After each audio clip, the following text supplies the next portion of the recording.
한국문화사 수강생 여러분 안녕하세요. 9월 6일 화요일날 수업을 동영상으로 대체하게 되었습니다. 태풍이 심하게 몰아칠 거라는 예상으로 학교에서도 비대면 수업을 권장을 해서 부득이하게 동영상으로 만나게 되었습니다. 안타깝지만 동영상을 시청해 주시고 금요일날 직접 만나 뵙도록 하시죠. 오늘은 첫 시간인데요. 문화사의 첫 시간인데 일단 선사시대부터 시작을 해보도록 하겠습니다. 선사시대라는 글 뜻 자체는 역사 이전의 시기라는 거죠. 그러니까 역사라는 것은 글로 써져 있는 사람들의 기록, 그걸 통해 사람들이 어떻게 살아왔는지 기록을 남긴 것인데, 그 기록 자체, 글씨가 없으니까 붓도 없고 기록이 없던 시기에 사람들이 어떻게 살았을까 생각해보는 시기가 바로 선사시대입니다.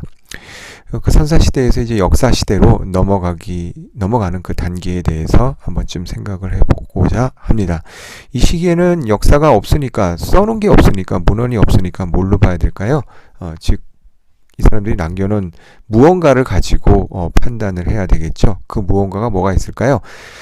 대부분들은 썩어 없어졌겠죠. 그래서 썩어 없어지지 않은 돌로 만든 도구, 이 당시에는 특히나 돌 위에는 딴 거를 만들지 못했으니까 돌로 만든 도구들을 가지고 이 사람들이 어디서 왔을까, 무엇을 쓰고 살았을까, 그리고 어디에 활용했을까를 추정해 보고 있습니다. 첫 번째로 따져볼 것은요, 시기상 구분을 했습니다. 대략 뒤에 나오는데요. 뒤에 나오는데 보통 이제 구분할 때 70만 년 전부터 시작해서 4만 년 전까지 이제 중석기 시대로 이행한다, 이렇게 이야기를 합니다. 그러니까 그 이전 시기를 구석기라고 이야기를 하죠. 대부분 이제 이런 형태의 도구들을 사용한 시기라고 보시면 될 것 같습니다. 뭔가 깨트려 가지고 뭔가 갈거나 그러지 않고 거칠게 깨트려서 날카로운 면을 가지고 뭘 했을까요? 고기를 다듬거나 사냥을 하거나 그런 데 쓰였던 것 같습니다. 그러니까 다양한 활동을 하지 못하고 모양이 거칠다 보니까 대부분 사냥이나 그 사냥한 짐승을 가지고 조리하기 편하게 자르거나 가죽을 벗겨내거나 하는 그런 활동들에 써왔던 것입니다. 다시 앞으로 돌아가세요. 우리나라에서 이제 구석기 시대에 이런 도구를 썼던 사람들은 어디에 있었을까? 어디에서 발견이 됐을까? 역사적으로 조사를 했더니 대략 수백만 년 전에서 1만 년 사이에 동굴에 거주했던 평양의 승리산 동굴인을 최초로 발견을 했습니다. 북한에서 발견한 거죠. 지금 오른쪽인가요? 오른쪽 하단에 보면은 동그라미가 그려져 있죠. 이 동그라미가 그려진 것이 바로 이 승리산 동굴인 유적이 발견된 곳입니다. 사람 어금니도 발견이 됐고요. 유골이 발견됐고, 그 유골을 가지고 추정을 좀 해보니까 이렇게 생긴 사람이었더라 라고 복원을 해놓은 것이 바로 맨 오른쪽 동상의 사진입니다. 근데 이 사람들은 지금 보시는 것처럼 대부분 어디에서 살았냐면요, 동굴. 그러니까 자연적으로 집을 만든 게 아니라 자연적으로 원래 있던 그 장소를 활용을 해서 거주를 했고, 뭘 먹고 살았을까요? 대부분 사냥을 해서 산짐승들을 먹고 살았습니다. 고기 이류들을 주로 먹고 살았던 것이죠. 경작을 하진 않았습니다. 경작은 언제부터 했을까요? 청동기 시대 들어와서 시작이 되었습니다. 그러니까 구석기 시대에는 사냥, 있는 동굴을 활용해서 거주했다라는 것이죠. 근데 이제 뒤에 이야기를 하겠지만 이 구석기인들이 썼던 도구가 오늘날 이 당시 사람들은 오늘날 우리나라에 현재 살고 있는 사람들하고 똑같지는 않습니다. 다릅니다. 이제 두 발로 걷기 시작한 지 얼마 안 된 사람들이에요.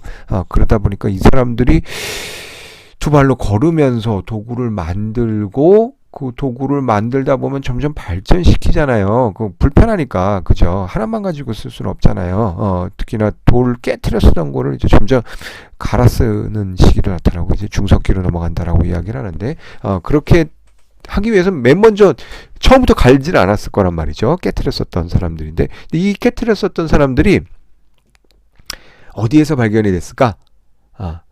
전 세계적으로는요. 대략 동쪽, 그러니까 동아시아 쪽에서는 발견이 안 된다라고 1970년대까지는 이야기를 해왔어요. 왜냐? 아시아는 미개한 지역이니까. 서부 유럽은 어떻게? 발전한 지역이었으니까. 왜요? 산업혁명이 일어났으니까. 그렇죠?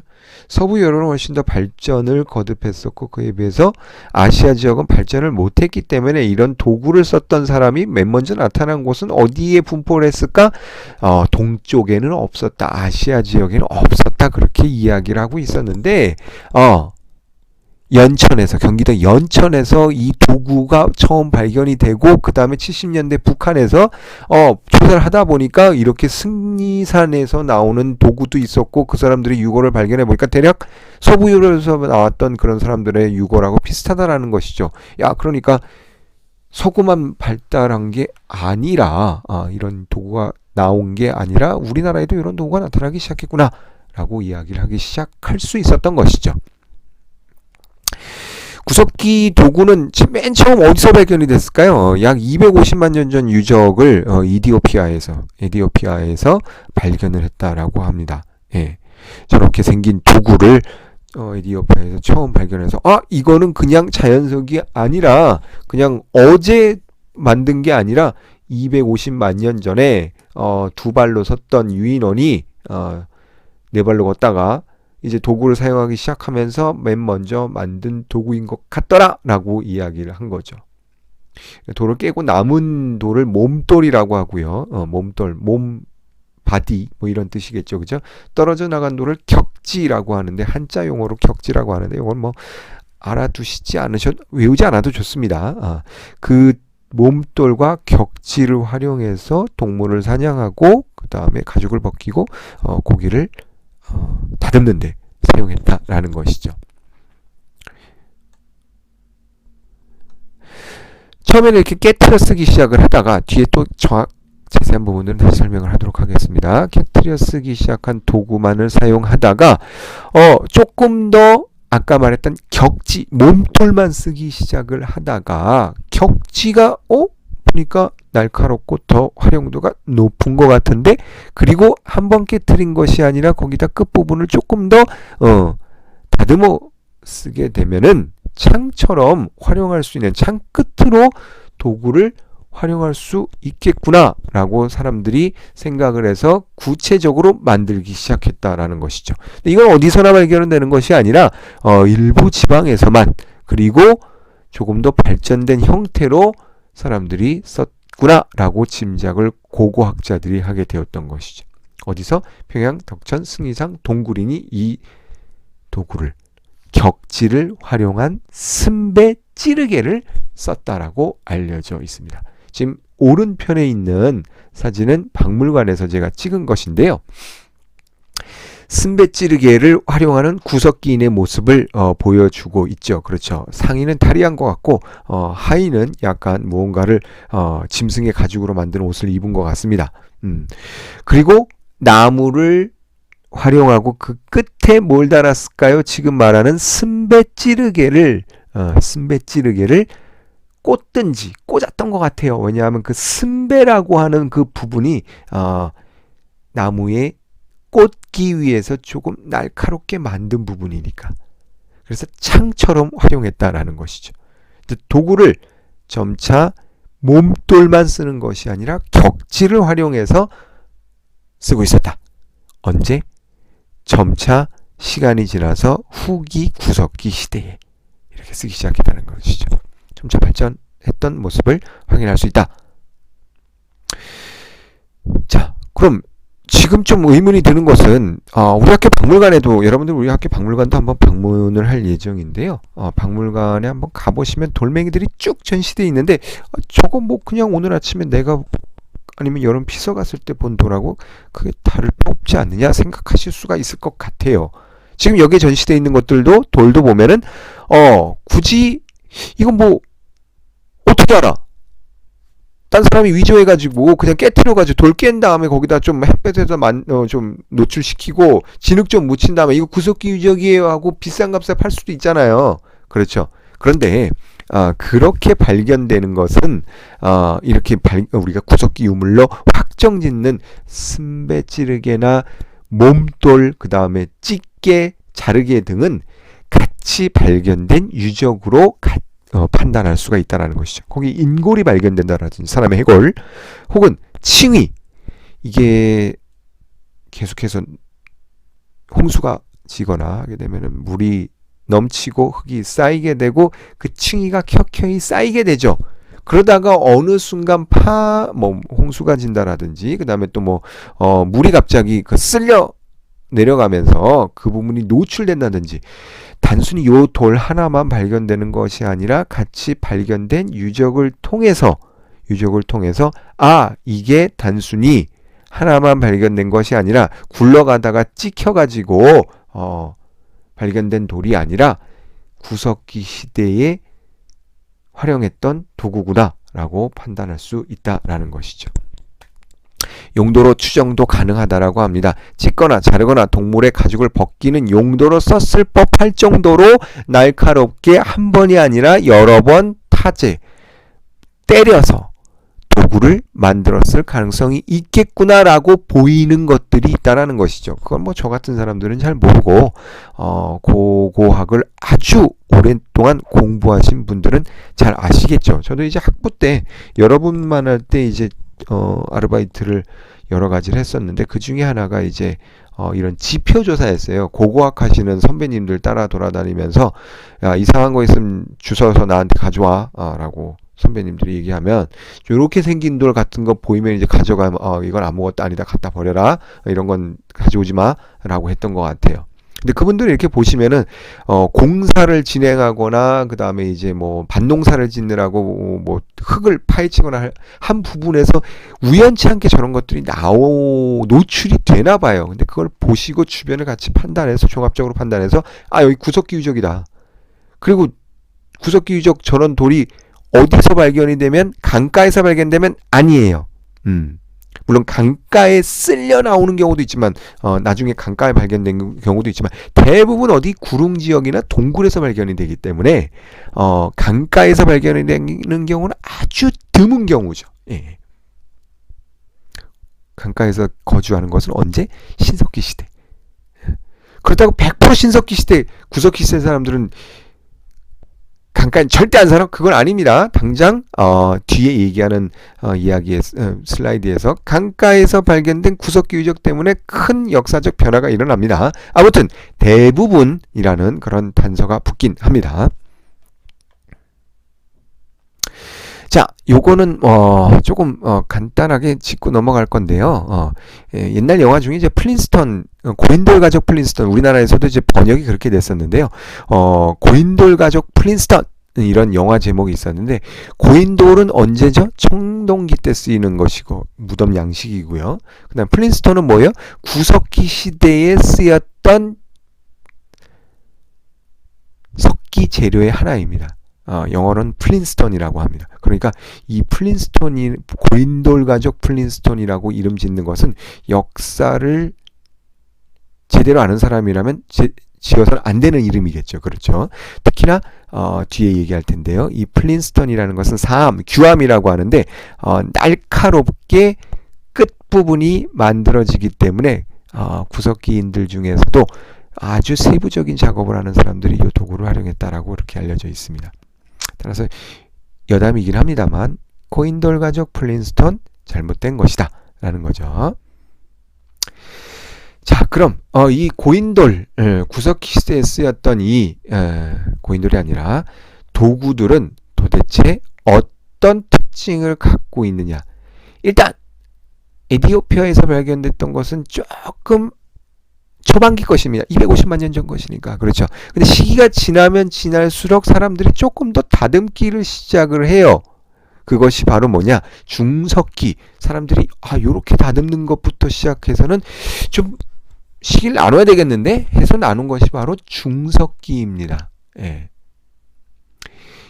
이때는 기온의 상승으로 인해서 큰 짐승들은 북쪽으로 이동을 합니다. 털 가진 큰 짐승들은 북쪽으로 이동하고 작은 짐승들이 서식을 하는데요. 이 서식을 하는 짐승들은 큰 짐승들이 아니라 작은 짐승이니까 동작이 빨랐겠죠. 얘네들을 잡기 위해서는 큰 돌, 무거운 돌을 가지고는 할 수가 없으니까 작은 돌을 만들어서 도구로 쓰기 시작했다는 것이죠. 일명 잔석기라고 하는데요. 이 잔석기들은 보시는 것처럼 어떻습니까? 가운데 돌을 보시면 아시겠지만 양쪽 면을 도구로 쓸 수 있도록 다듬었지요. 즉 영어로 이야기하자면 by face라고 합니다. by라는 것은 뭐죠? 둘, 더블이라는 뜻이 있죠. 그렇죠. 그래서 이중 언어를 쓰는 사람들을 뭐라 그래요? bilingual이라고 하죠. 그렇죠. by라는 것은 양쪽이라는 뜻입니다. 따라서 by face, 양면 도구, 즉 양면 biface stone이라고 하면 뭐가 될까요? 양면 석기가 되겠죠. 즉 중석기, 가벼운 동물을, 빠른 동물을 잡기 위해서 만들었던 이 중석기 시대의 석기는 한쪽만 깬 것이 아니라 양쪽을 정교하게 다듬어 가지고 마치 칼처럼, 오늘날의 부엌에 쓰는 식칼처럼 양쪽을 다듬어서 날카로운 면을 더욱 도드라지게 만들었다라는 것이죠. 주먹도끼 중에서도 중석기 주먹도끼의 특징은 양쪽을 같이 깼다. 즉 바이 페이스의 형식을 지니고 있다라는 것이죠. 이 주먹도끼는 어디다 사용을 했을까요? 다양한 용도로 썼겠죠. 아까 이야기했던 것처럼요. 그렇죠? 근데 이 주먹도끼를 저렇게 손으로 쥐고 고기를 다듬고 하다 보면 어떻게 될까요? 조금 더 세밀한 손동작이 필요하겠죠. 이 세밀한 손동작을 가지고 하다가 불편한 점이 느끼게 되면 어떻게 될까요? 이걸 조금 더 작게 만들고 갈기도 하고 발전을 하게 된단 말이죠. 근데 이 발전을 하게 되면서 신석기가 나오고 청동기가 나오고 철기가 나오고 그렇게 된다는 말이죠. 어느 순간 갑자기 철기가 등장하는 것이 아니라, 즉 이 도구가 있었다, 발견이 된다라는 것은 무슨 의미냐면 이 지역의 역사가 굉장히 오래되었고 발전할 가능성이 높다라는 것이죠. 어디에서 발견이 됐다? 아프리카에서 서유럽 등지에서 발견이 됐다라는 것이죠. 하버드 대학교에 유명한 대학교죠, 그죠? 예, 제일 좋은 대학교, 그죠? 모비우스, 한글로는 모비우스라고 하는데 87년까지 사셨던 분이에요. 이분이 주장하기를 동아시아에는 주먹도끼가 없다. 그러니까 동아시아는 발달을 할까 못할까? 못한다라고 이야기를 했죠. 프랑스 지방에서 발견된 양쪽 이렇게 날카롭게 양쪽을 간 아슐리안형 돌도끼가 아시아엔 없다라고 이야기를 했습니다. 뒤에 나오는데 그 지역을 뭐라고 하냐면 모비우스 라인이라고 합니다. 모비우스 라인. 즉 색깔 있는 데는 이게 발견이 되는 지역이고, 이 아무것도 없는, 우리나라도 있고 일본도 있고 중국 여기는 뭐야? 초핑 툴, 초핑이라는 뭐 이렇게 다듬는 길이라는 도구라는 건데, 요거는 조금 뭐 어쨌든 뭐 찢는 거죠. 자르는 게 아니라 첩 한다라는 게. 그래서 모비우스 라인이라는 것은 지금 보시는 것처럼 검은색, 똥색, 쉽게 말해서 똥색에서는 요게 나타나는데 그 이후 지역에서는 뭐라고? 안 나타난다라는 거예요. 도구가 발견되긴 하지만 안 나타난다라는 것이죠. 그럼 이 지역은 뭐예요? 발달이 더딘 지역. 이 지역은 똥색 라인은 뭐 발달이 잘 된 지역. 이걸 모비우스 라인이라고 했어요. 그러니까 모비우스 라인을 경계로 해가지고 동아시아 쪽은 발달이 안 된 지역이라고 규정을 했던 것이죠. 근데 우리나라에서 발견이 됐던 거야. 언제? 1978년에 보웬이라고 하는 미군 상병이 강가에 갔다가 데이트를 갔었대요. 우리나라 여자분하고 데이트를 갔었는데 앉아서 이분이 딱 고고학 전공이었어. 근데 수업 시간에 봤던 그 애슐리안형 토기가 눈앞에 있는 것이지. 어떻게 했을까? 가져갔죠. 서울대학교에. 그랬더니 서울대학교에 계셨던 교수님께서 아시아에는 없던 토기가 우리나라에 발견이 되었네 라고 해서 다시 학계에 최초로 보고가 되었던 것이죠. 이를 통해서 우리나라뿐만이 아니라 이후에 이제 연속적으로 애슐리안형 토기가 발견이 되었던 거예요. 이전에는 아예 가능성조차 없었던 토기가 아니라 석기로 알려져 있었는데, 이 발견을 통해서 동아시아에서도 이러한 애슐리안형 토기가 있었다. 이는 곧 다른 말로 이야기하자면 동아시아에서도 구석기 시대 이후로 발전을 거듭하고 있었다라고 확인할 수가 있는 거겠죠. 이 뗀석기, 즉 애슐리안형 토기는 어떤 식으로 만들었을까요? 저렇게 조금 잘 쪼개지는, 날카롭게 쪼개지는 사암을 가지고, 원석을 가지고 저렇게 오른손 왼손으로 양쪽 돌을 잡고 때려서, 혹은 맨 오른쪽에 있는 것처럼 도구를 하나 더 써서 자기가 원하는 형태의 작은 석기를 떼어내기도 했습니다. 그 작은 석기가 뭘로 쓰였다? 나중에는 승배 찌르개와 같은 형태로도 활용되기도 했다라는 것이죠. 지금 이 사람은 뭘 입고 있죠? 동물 가죽 옷을 입고 있습니다. 머리는 기르고 있습니다만 옷 자체는 입고 있는 것이죠. 이때 옷은 뭘까요? 가죽입니다. 의생활을 언제부터 했다? 청동기 시대, 신석기 시대부터 했기 때문에 이 당시의 의생활은 섬유를 만드는, 직조하는 것이 아니라 동물 가죽을 떼어내서 덮개 형식으로 정교하게 만들지 못하고 이렇게 걸치는 형식의 옷으로 활용했던 것이죠.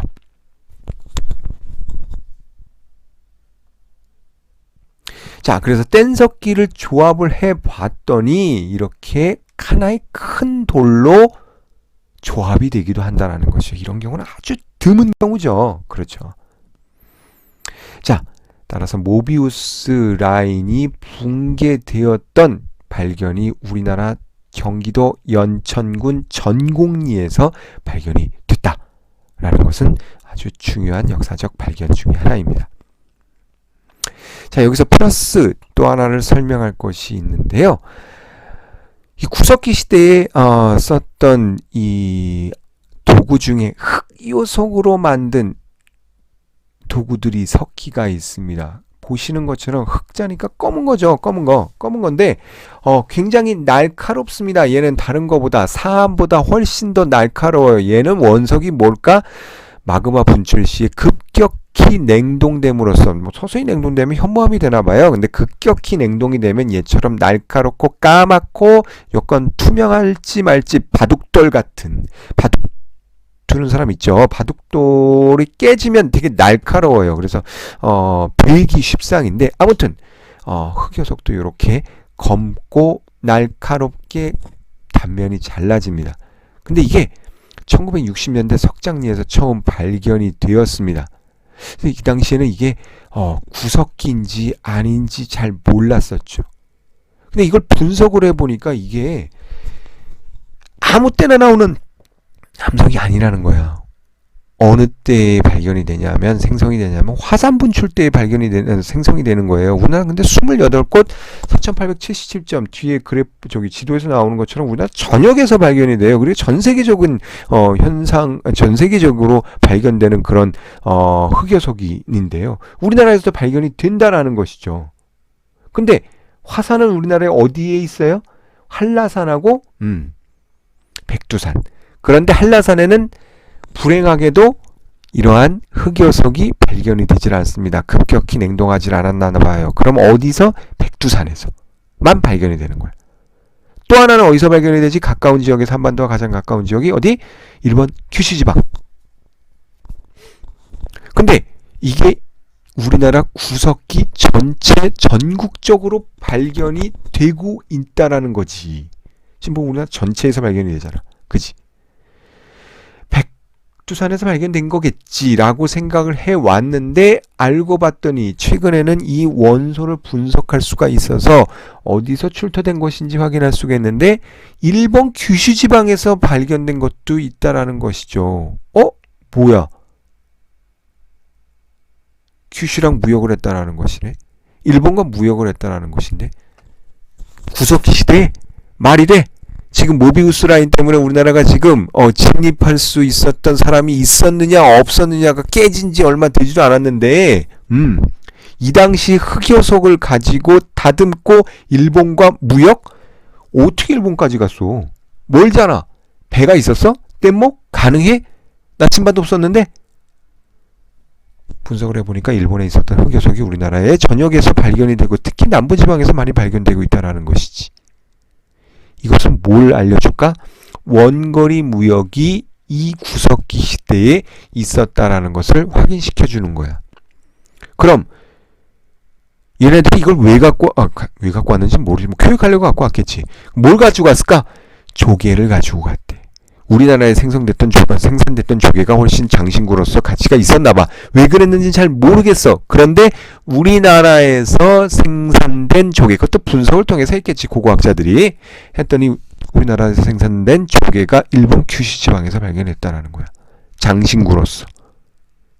그럼 뭘 의미하는 것이지? 일본 규슈와 조선 한반도 남부에 있던 사람들이 구석기 시대에 이미 무역을 하고 있었다라는 것이지.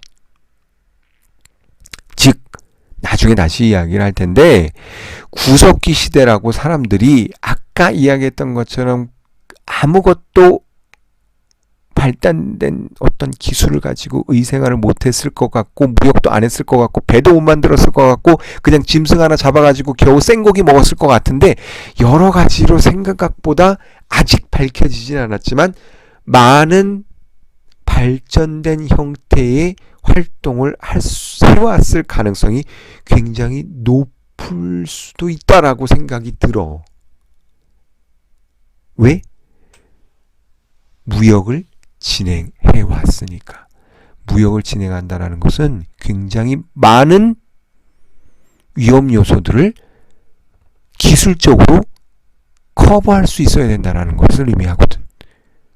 바다로 나갔다가 죽으면 어떡해? 어디로 가는지 갔다가 돌아와야 될 거 아니야? 그것을 판단할 수 있는 능력을 이 당시에 가지고 있었다라는 것이지. 자, 다시 한번 이번 시간에는 간단히 이야기한 것을 정리해 보자면 구석기 시대에는 석기를 써왔어. 그런데 그 석기를 단순하게 깨트리는 것에서 점차 양쪽 면을 날카롭게 깨트려서 작은 것을 또 활용하고 승배 찌르개 같은 것을 활용하고 몸돌은 찌개와 찌르개 같은 것으로 활용을 해서 점차 발전된 형태로 세부적인 형태로 조그만 형태로 활용하기 시작을 했다. 그래서 뭘 했다?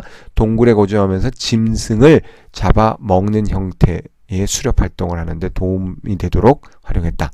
근데 이 구석기는 처음에는 모비우스라는 교수가 이야기했던 것처럼 동아시아는 발견이 안 된다라고 안 써왔다라고 이야기를 해왔는데 1970년대인가 보엔이라는 사람이 발견한 이후에 동아시아에서도 이런 것들이 발견되고 있었구나를 확인하게 되었다라는 것이지.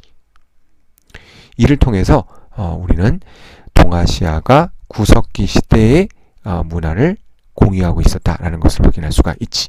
또 하나 덧붙이고 싶은 것은 흑요석을 통해서 구석기 시대 사람들이 생각보다 발전된 혹은 우리가 상상하기 힘들었었던 무역 활동을 하고 있었다는 것을